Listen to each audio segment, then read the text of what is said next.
ആദ്യം കേരളത്തിൻ്റെ കോൺഗ്രസിൻ്റെ മാസ് ലീഡർ ഷാഫി പറമ്പിൽ പറയുന്ന വാക്കുകൾ കേൾക്കാം. കറകളഞ്ഞ വിജയം, ഒന്നും പറയാനില്ലാത്ത വിജയം. വാമോസ് അർജന്റീന. എല്ലാ പ്രിയപ്പെട്ട അർജന്റീനൻ ആരാധകർക്കും അഭിവാദ്യങ്ങൾ, സന്തോഷം, അഭിനന്ദനങ്ങൾ. റെസ്റ്റ് ഓഫ് ദ വേൾഡിന് നമസ്കാരം. കൂടുതലൊന്നും പറയാനില്ല. ത്രില്ലടിപ്പിച്ച ജയം. ഫുട്ബോളിന്റെ എല്ലാ സൗന്ദര്യവും എല്ലാ മാന്ത്രികതയും കാലിലൊളിപ്പിച്ച അവസാനത്തെ കുറച്ച് മിനിറ്റുകൾ. ഒരിക്കലും മറക്കാത്തൊരു മത്സരം. വാമോസ് അർജന്റീന. ഇനി ഫൈനലിൽ കാണാം. പിന്നെ ആവേശത്തിന്റെ കൊടുമുടിയിൽ മനോഹരമായ ഉദ്വേഗജനകമായ മത്സരത്തിന്റെ അവസാന നിമിഷങ്ങളിൽ ചാരം മൂടിക്കിടക്കുന്ന കനലുകൾ ഊതിക്കത്തിച്ചാൽ അത് ആളിപ്പടരും എന്ന് തെളിയിച്ച ആ അവസാന നിമിഷത്തിന്റെ ഉദ്വേഗജനകമായ ഗോളുകൾക്ക് സാക്ഷ്യം വഹിച്ച ഞങ്ങളുടെ നിമിഷങ്ങളും കാണാം.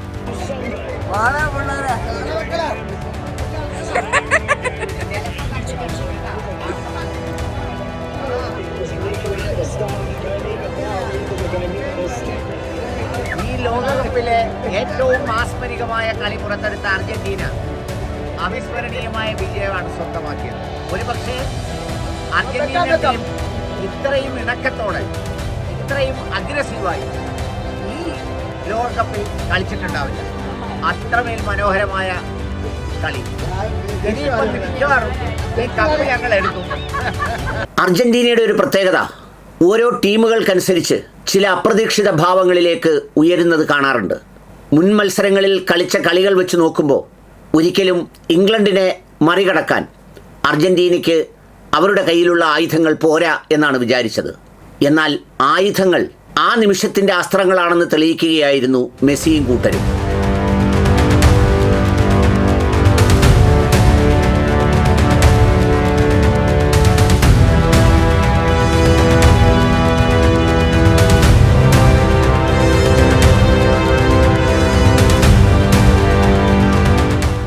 എല്ലാ തരത്തിലുമുള്ള ഡിഫൻസിനെ ഭേദിച്ച് അങ്ങോട്ടും ഇങ്ങോട്ടും ആക്രമണവും പ്രത്യാക്രമണവും നടത്തി ആദ്യ ഗോൾ സ്വന്തം വലയിൽ വീണതോടുകൂടി പിന്നെ കണ്ടത് മുറിവേറ്റ അർജന്റീനിയൻ പുലിക്കുട്ടികളെയാണ്.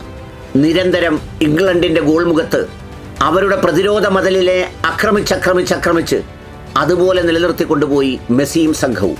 മെസ്സിയെ 4 പേർ വട്ടം ചുറ്റി പിടിച്ചിട്ടും വെറും നിമിഷങ്ങൾ മാത്രം കയ്യിൽ കിട്ടുന്ന പന്തുകൊണ്ട് അയാൾ രചിക്കുന്ന കാൽപന്ത് കളിയുടെ കവിതയുടെ മാസ്മരികത മനോഹരമാണ്.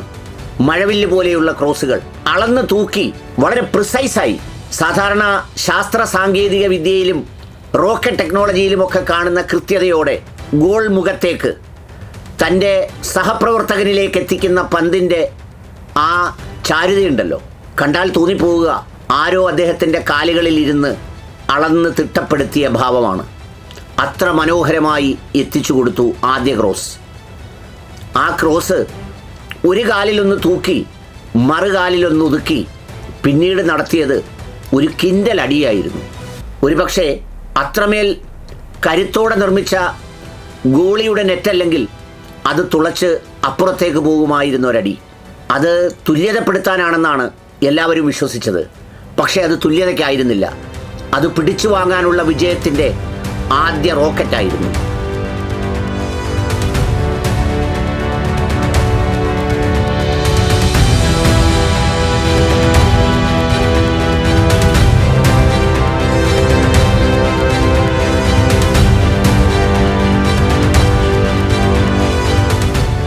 പിന്നീട് പ്രതിരോധം വിട്ട് പ്രത്യാക്രമണത്തിലേക്ക് ഇംഗ്ലണ്ട് നീങ്ങിയെങ്കിലും അവിടങ്ങളിലെല്ലാം കഴിഞ്ഞ കുറേ മിനിറ്റുകളിൽ നടത്തിയ ആ ആക്രമണത്തിൻ്റെ പരിശീലനമെന്നവണ്ണം അതിൻ്റെ കരുത്തോടുകൂടി അർജന്റീന വിടാതെ പിന്തുടർന്നു. ഇതുപോലെ തന്നെ മെസ്സിയെ വളയുമ്പോഴും അയാൾക്ക് അധികം ഓടാൻ കഴിയില്ലെങ്കിലും നിൽക്കുന്ന സ്ഥലത്ത് നിന്നുകൊണ്ട് തന്നെ തിരിഞ്ഞും മറിഞ്ഞും വിറച്ചുമൊക്കെ നൽകുന്ന ആ മനോഹരമായ ക്രോസുകളിലൂടെ രണ്ടാമത്തെ ഗോൾ പിറന്നു. അതും അവസാന നിമിഷങ്ങൾക്ക് തൊട്ടു മുമ്പ്. ഇത് ചരിത്രമാണ്. ലിയോണൽ മെസ്സിക്കും സംഘത്തിനും അർജന്റീന നിലവിലുള്ള വേൾഡ് കപ്പ് ചാമ്പ്യന്മാർ. തുടർച്ചയായ 2ാം വേൾഡ് കപ്പ് ഫൈനലിലേക്ക് കരുത്തരായ ഇംഗ്ലണ്ടിന് പുറകിൽ നിന്ന് പൊരുതിക്കയറി 1-നെതിരെ 2 ഗോളുകൾക്ക് പരാജയപ്പെടുത്തിയ Argentina into the back-to-back World Cup final. ചരിത്രം ചില നിമിഷങ്ങളിൽ നിശ്ചലമായി നിൽക്കും. ആര് ജയിക്കണമെന്നല്ല, ആരുടെ പോരാട്ടമാണ് കാലമടയാളപ്പെടുത്തേണ്ടത് എന്ന് തീരുമാനിക്കാൻ വേണ്ടി മാത്രം. അതെ, അർജന്റീന വിജയിച്ചത് ആധികാരികതയോടെയാണ്. കാൽപന്ത് കളിയുടെ മനോഹാരിത കണ്ടാണ് ഇന്നലെ കാണികൾ 3 മണിക്ക് തെരുവിലിറങ്ങിയത്. ഞാൻ 3 മണിക്ക് സുഹൃത്ത് ഫിറോസിൻ്റെ വീട്ടിൽ നിന്നും മടങ്ങുമ്പോൾ എൻ്റെ ചെറിയ ഗ്രാമങ്ങളിൽ പോലും ആഘോഷത്തിൻ്റെ ആരവം കേൾക്കാം. കാരണം ലയണൽ മെസ്സി കോടിക്കണക്കിന് ലോകത്തിലെ ജനങ്ങൾക്കൊരു മിശിഹയാണ്. പൊക്കം കുറഞ്ഞെങ്കിലും ലോകത്തിലെ മനുഷ്യരുടെ പൊക്കത്തേക്കാൾ ഉയർന്നു നിൽക്കുന്ന സ്ഥാനം സ്വന്തം ഹൃദയങ്ങളിൽ കോടാനുകൂടി ആരാധകർ നൽകുന്ന ആ ഇതിഹാസ തുല്യമായ താരത്തിന് അഭിമാനത്തോടെ ഒരുപക്ഷെ അവസാന ലോകകപ്പിന് അംഗം കുറിക്കാൻ കഴിഞ്ഞാൽ അതും ചരിത്രത്തിൻ്റെ നിയോഗമാണ്. തുടർച്ചയായ 2ാം ചാമ്പ്യന്മാരായി അർജന്റീന മാറിയാലും അതുമൊരു ചരിത്രമാണ്. ഏതായാലും ഫൈനലിൽ ഇതേ അർജന്റീനയാണ് എത്തുന്നതെങ്കിൽ സ്പെയിനിൻ്റെ പ്രതിരോധവും പ്രത്യാക്രമണവും മതിയാവില്ല. അവിടെ ചിലപ്പോൾ നിങ്ങളെല്ലാവരും കൂടെ ചേർന്ന് തളച്ചാലും ലയണൽ മെസ്സി എന്ന മാന്ത്രികൻ തൊടുത്തുവിടുന്ന സ്പർശിച്ചു വിടുന്ന പന്തുകളെ പ്രതിരോധിക്കാൻ നിങ്ങൾക്കായെന്ന് വരില്ല. അത് മറ്റൊന്നും കൊണ്ടല്ല, നമ്മുടെ പൗലോ കൊയ്ലോ പറഞ്ഞതുപോലെ പ്രകൃതിയാകെ ഒരാൾക്ക് വേണ്ടി പ്രാർത്ഥിക്കാൻ, അവൻ്റെ ലക്ഷ്യം പൂർത്തീകരിക്കാൻ നിന്നാൽ പിന്നെ ആർക്കാണ് അവനെ തടയാനാവുക? വാമോസ് അർജന്റീന.